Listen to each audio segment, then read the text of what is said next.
welcome Abijoma Honyato tonight. Indigents of Kogi West seek recall of Senator Dino Melaye from National Assembly, even as the senator describes the exercise as a comedy of errors. Acting President Yemi Osinbajo charges state governors to resist the temptation of playing politics with the nation's security and unity. Former Aviation Minister Femi Fani-Kayode seeks to transfer his money laundering trial from a federal high court in Lagos to Abuja. And the United Nations declares that South Sudan is no longer in famine following an increase in aid to the war-ravaged country. And in business news tonight, Nigeria ranks 19th in the latest African Investment Index amid weak economic environment. In sports news tonight, the Nigerian Football Federation pays tribute to former Super Eagles assistant coach Kelechi Emefiele.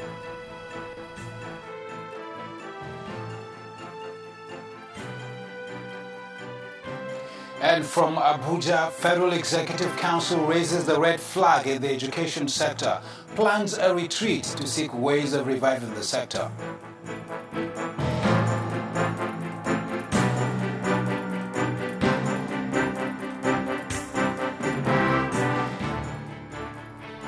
Some indigents of Kogi West Senatorial District have submitted a petition for the recall of Senator Dino Melaye at the Independent National Electoral Commission in Abuja. The leader of the delegation, Mr. Cornelius Ulu, told journalists that over 52% of the electorate in the Senatorial District have signed the petition. He says the recall of Senator Melaye is not politically motivated and that their decision to file the petition is based on what he called non-performance by the senator.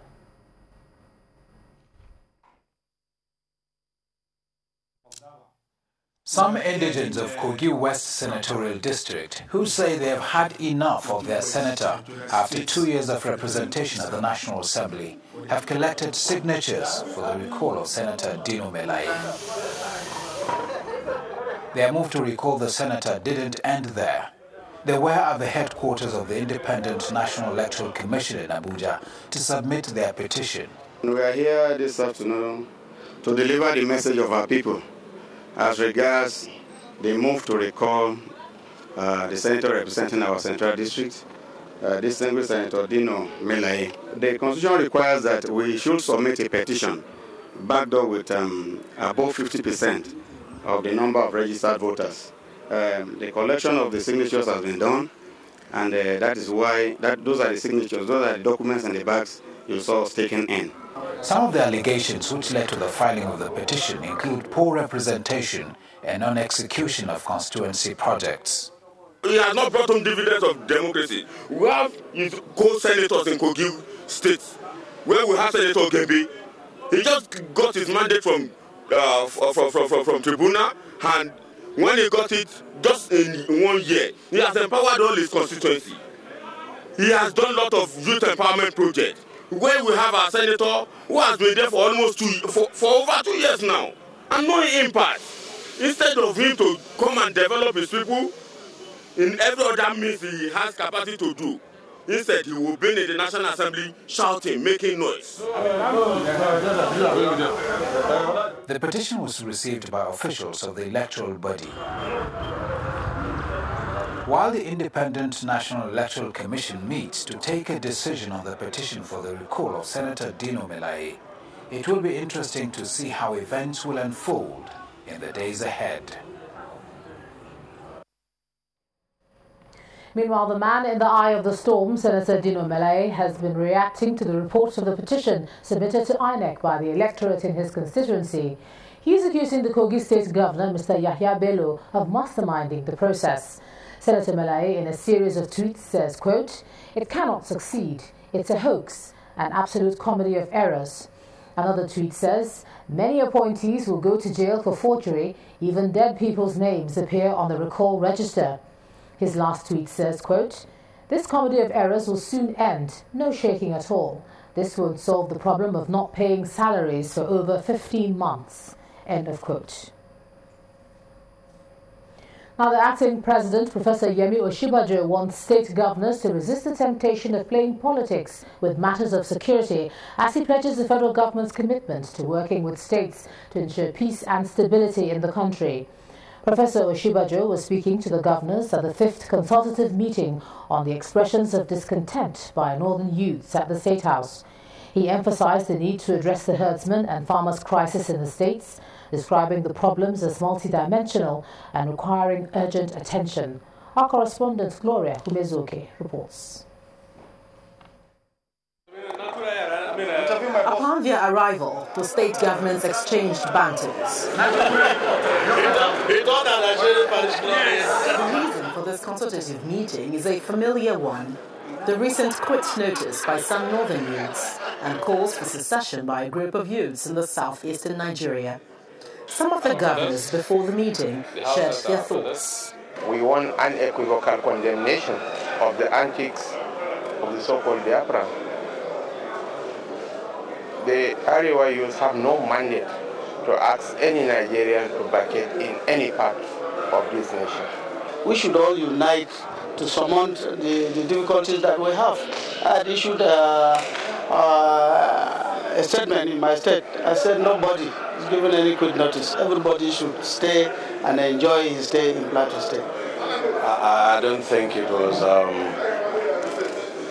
something that we should take very seriously, because these young men can be said to be speaking for the North. So I think it's just a way to hit up the system so that it's being handled.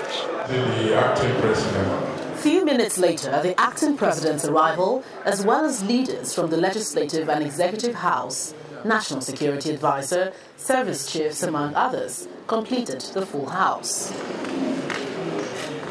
Resenting the recent expressions of discontent by some northern youths, the acting president urged governors to put politics aside and do everything to prevent a degeneration.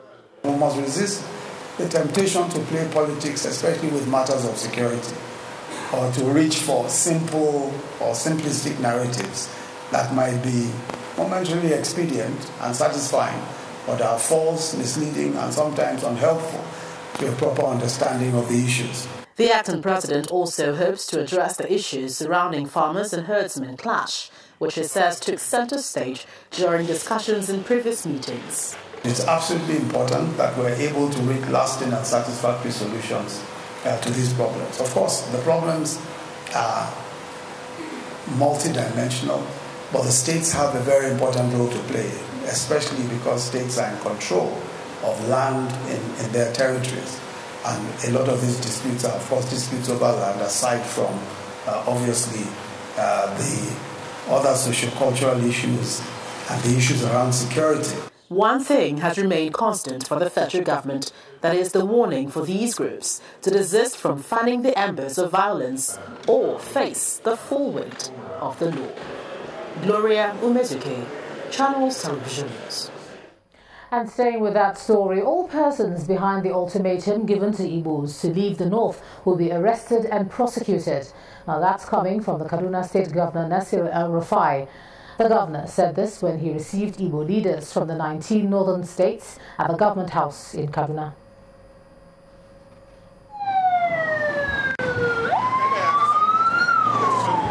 The dust generated by the 3 months ultimatum issued to Igbos living in the north by a coalition of Arewa youth organization is yet to settle down, with mixed reactions that followed it. This is why the Eze Igbos and other stakeholders from the southeast living in the northern part of the country are meeting with Governor Nasir El-Rufai of Kaduna State. In their remarks, the Igbo leaders stress that Nigeria is more united as one country, hence condemns any act that is capable of destabilizing the peace and unity of the nation. We are with our brothers. Sir, please do not relent in your efforts for the struggle of indivisible Nigeria. But as elders, we want to give advice that all these things that are causing this problem, let the government look into it. describing the purported ultimatum by the Arewa youth as provocative and mischievous. Governor Rufai urges southeastern leaders to caution their youth from making inciting statements capable of truncating the peace and unity of the country. Those young people that are shouting for are the ones that will go and carry the guns, and they're the ones that will get killed. It's not me and you. We are too old. But we have not taught them by example and through discipline and enforcement of law that what they are doing is wrong. And we have to do it. This is my appeal to you, Your Royal Highnesses. We all need Nigeria. It is from within Nigeria we can all be greater. Governor Rufai emphasizes the need for the abolition of indigenship dichotomy if Nigeria must remain united and remain as an indivisible entity. I have recognized the contribution of Igbos in Kaduna. We want to encourage private entrepreneurship. We want to create jobs for young people. It's not possible without private enterprise. You are enterprising people. All you need is a level playing field. We are going to do what we have to do to protect everyone in Kaduna. We'll do whatever it takes. Our unity is our strength. We can be great within the Nigerian context. Meetings such as these are no doubt reassuring and perhaps will help douse the tension that the ultimatum has generated. As these Igbo leaders depart from here, Governor Rufai reassures them that Nigeria's strength lies in unity. Hence, they have no need to fear. In the meantime, the Oni of Ife, Oba Adeyeye Ogunsi, wants the United States of America and other countries in the world to contribute to keeping the unity of Nigeria. The Oni made the appeal when he received the U.S. ambassador to Nigeria, Mr. Stuart Sillington, in his palace in Ile-Ife, the state capital. Oba Adeyeye said the Western country should see the growth of Nigeria as strategic to world development. Any Western world or any Western nation to support any division along our tribal lines. We don't want them to come and support one tribal line above the other. And how do they support? By selling arms and ammunition to them. Please, what we want is peace. And I've watched with great interest, Your Imperial Majesty, the role that you have played in helping this nation and every person in it think of the whole nation, not of one part or one party or one group or one problem, but of all of Nigeria. And because I am convinced that this country of yours is as important to the future of the world. Let's take a look at some legal matters. A former Minister of Aviation, Mr. Femi Fani-Kayode, is asking a federal high court in Lagos to hands off his trial on allegations of money laundering. His counsel, Norrison Quakers, wants Justice Rilwan Aikawa to instead order that the case be transferred to the Abuja division of the court.